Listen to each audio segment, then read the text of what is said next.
Hello दोस्तों। हरे कृष्णा दोस्तों। कैसे हैं आप सब लोग। आशा करती हूँ कि आप सब लोग अच्छे होंगे और अपने घरों में स्वस्थ होंगे। दोस्तों, जैसे कि आपको पता है कि ये मैं आपके लिए डेली एक ऐसे उपाय लेके आती हूँ जिनके करने से आपके जीवन की जो समस्याएं हैं वो दूर होती हैं और आपके जीवन से जो निराशा है उसका जो स्थान है वो कम होता जाता है। तो दोस्तों, मैं आप सब लोगों का स्वागत मेरे चैनल डेली उपाय पे करती हूँ। और आज भी मैं आपके लिए, जैसे कि पितृपक्ष का समय चल रहा है, पितृपक्ष का आज प्रदोष काल की तिथि है, तो इस तिथि में किया जाने वाला एक महा उपाय मैं आपको बताने वाली हूँ। तो दोस्तों, पितृपक्ष में किए जाने वाले ये उपाय न केवल आपके पितरों को प्रसन्न करते हैं, अपितु आपके जीवन की कई दुख और तकलीफ़ों को भी आपसे दूर कर देते हैं। तो पितृपक्ष में प्रदोष काल के समय ये जो आपको मैं उपाय बताने जा रही हूँ, ये आप करना बिल्कुल ना भूलें। इस व्रत को आपको, जैसे कि पता है कि आज की जो तिथि है उसमें प्रदोष काल है, ये बहुत ही प्यारा समय होता है।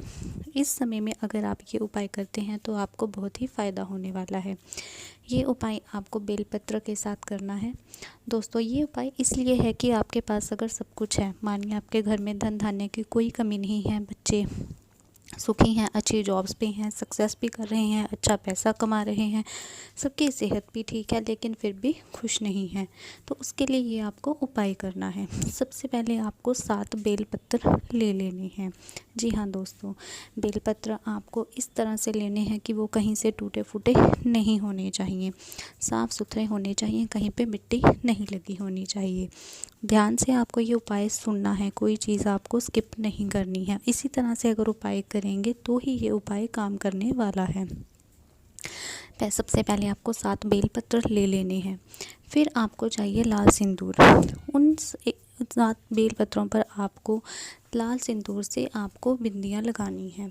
जी दोस्तों, जैसे आप लाल सिंदूर में थोड़ा सा पानी ऐड करेंगे और फिर एक पहला बेलपत्र लेंगे, और पहले बेलपत्र पर जैसे 3 पत्तियां हैं तो तीनों पत्तियों पर एक एक बिंदी लगा देंगे। इसी तरह से आपने 7 बेलपत्रों पर उनकी तीनों पत्तियों पर एक एक बिंदी को लगा देना है। ध्यान से सुनना है दोस्तों, उपाय जिस तरह से मैं बता रही हूँ उपाय वैसे ही करना है। सबसे पहले 7 आपको साफ़ सुथरे बिना कटे फटे वाले बेलपत्र लेने हैं, और फिर उन पर आपको लाल चंदन या लाल सिंदूर की मदद से तीनों पत्तियों पर एक एक बिंदी लगा देनी है।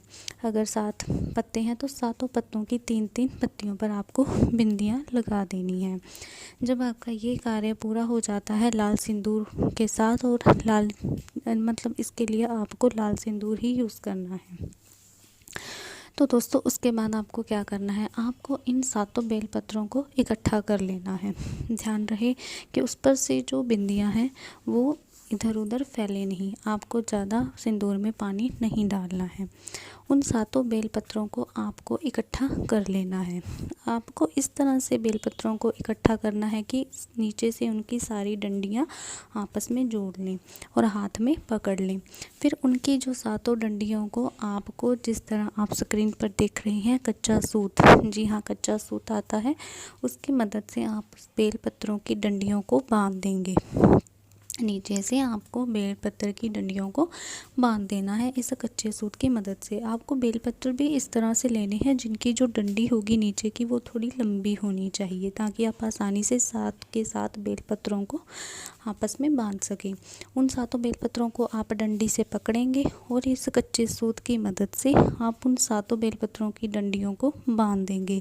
ये कच्चा सूत आपको आसानी से मार्केट से मिल जाएगा। मैं आपसे बार बार ये भी हर बार कहती हूँ कि उपाय में प्रयोग होने वाली कोई भी चीज़ आपको किसी से मांग के यूज़ नहीं करनी है, वो आपके घर से ही होनी चाहिए, क्योंकि आपको जो उपाय करना है वो अपने घर के सदस्यों के लिए करना है और अपने घर के लिए करना है।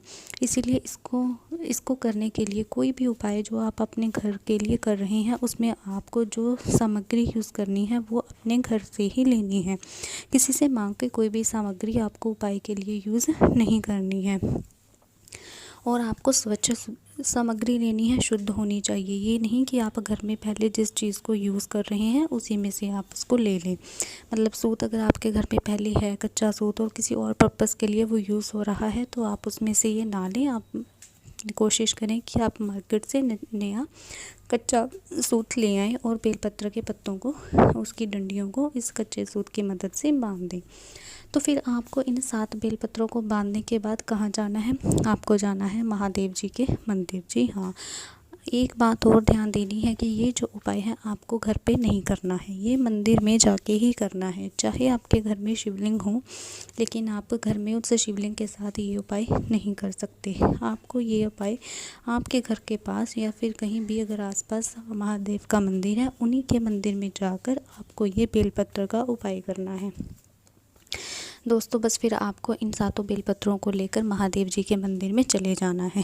जैसे ही आप महादेव के मंदिर में एंटर करते हैं तो सबसे पहले आपको दिखाई देंगे नंदी बाबा। जी हाँ, नंदी बाबा। तो सबसे पहले आपने क्या करना है, जो नंदी बाबा के बैठने की जिस तरह से वो बैठे हैं, तो आपको पता है कि उनकी दाहिनी ओर जो उनका दाहिना पैर है, तो दाहिने पैर की तरफ आपको बैठ जाना है, उनके पाँव के पास बैठ जाना है और ये 7 बेलपत्र उनके पाँव पर चढ़ा देने हैं। उनके पाँव पर चढ़ाते वक्त आपको माता पार्वती और शिव जी को स्मरण करना है और उनसे मन ही मन प्रार्थना करनी है। फिर उसके बाद आपको 7 बेलपत्र उनके दाहिने पैर से उठा लेने हैं। फिर आपको मंदिर के अंदर दाखिल होना है। जब आप मंदिर के अंदर दाखिल होंगे तो वहाँ पर आपको दिखेंगे महादेव के शिवलिंग। तो फिर आपने अब ये 7 जो पत्ते हैं शिवलिंग पर अर्पित करने हैं। लेकिन अर्पित करने का सही तरीका क्या है? जब भी आप ये 7 पत्ते शिवलिंग पर चढ़ाएं तो आपको इस तरह से चढ़ाने हैं कि जब आप पत्ते शिवलिंग पर रखेंगे तो जो डंडी होगी वो आपकी तरफ होनी चाहिए और जो पत्ते होने चाहिए सारे वो देवी अशोक सुंदरी की तरफ होने चाहिए। ध्यान से सुनना है, कोई चीज़ आपको छोड़नी नहीं है। जिस तरह से उपाय बताया जा रहा है आपको उसी ढंग से करना है, तभी ये काम करेगा। 7 बेलपत्र शिवलिंग पर इस तरह से चढ़ाने हैं कि जो बेलपत्र की डंडी है जिस तरफ आप खड़े हो उस तरफ होनी चाहिए और जो पत्ते हैं वो उस तरफ जिस तरह देवी अशोक सुंदरी जी का स्थान होता है।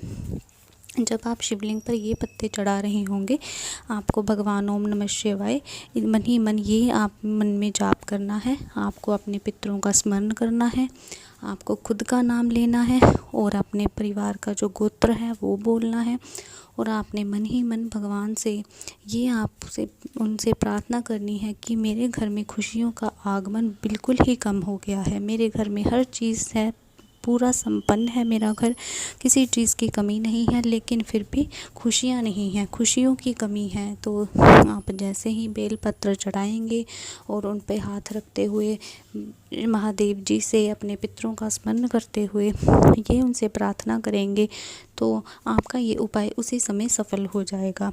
दोस्तों आपको ये बात ज़रूर ध्यान रखनी है कि ये उपाय करते वक्त आपको खुद का नाम ज़रूर लेना है और अपने गोत्र का नाम भी ज़रूर लेना है। ये 2 चीज़ें आपको नहीं भूलनी है। पितरों का स्मरण करना है और भगवान ओम नमः शिवाय का मन में जाप करना है।